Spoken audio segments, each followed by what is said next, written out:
就係因為一棟樓，一棟咩樓啊？叫博老大廈。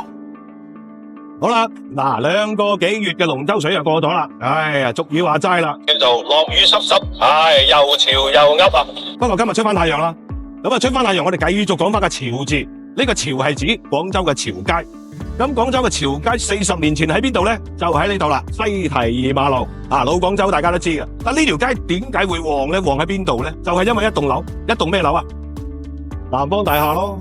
咁呢棟樓呢，係當時全國10大百貨商店之一嚟嘅，但係佢唔係最大間嘅。但巴閉就係有3樣嘢嘅係 No.1 嘅，營業額啦、稅啦、利潤啦，呢3樣嘢。咁佢出名到乜嘢地步啊？哇！外地啲人、四鄉啲人嚟廣州一定嚟呢度打卡嘅。呢個就係南方大廈嘅全景啦。呢棟樓好耐歷史啦，上個世紀20年代嘅時候就已經建㗎啦，100年歷史，當時全中國最高嘅摩天大樓，廣州嘅城標嚟㗎。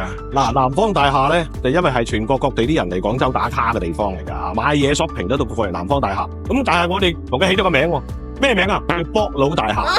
咁啊乜都好啦，入邊真係好精彩。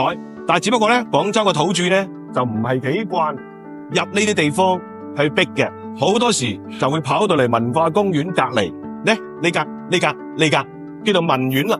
顧名思義咧，就係文化公園搞嘅一個商場。咁呢個商場係好多廣州人過嚟呢度 shopping，因為點解咧？佢又實惠啦，又有好多二手嘅嘢啦，即係琳琅滿目，好精彩。仲有一樣嘢喎，佢隔籬就文化公園啦。如果你哋想了解下廣州嘅近代史，就一定要去文化公園入邊睇下。咁呢條路咧就係沿江路啦，亦即係叫做廣州嘅外灘。嚟呢度玩嘅朋友咧，記住喺南方大廈之外咧，就望埋隔籬100年歷史嘅郵政博物館、海關大樓，呢啲地方都好有睇頭嘅。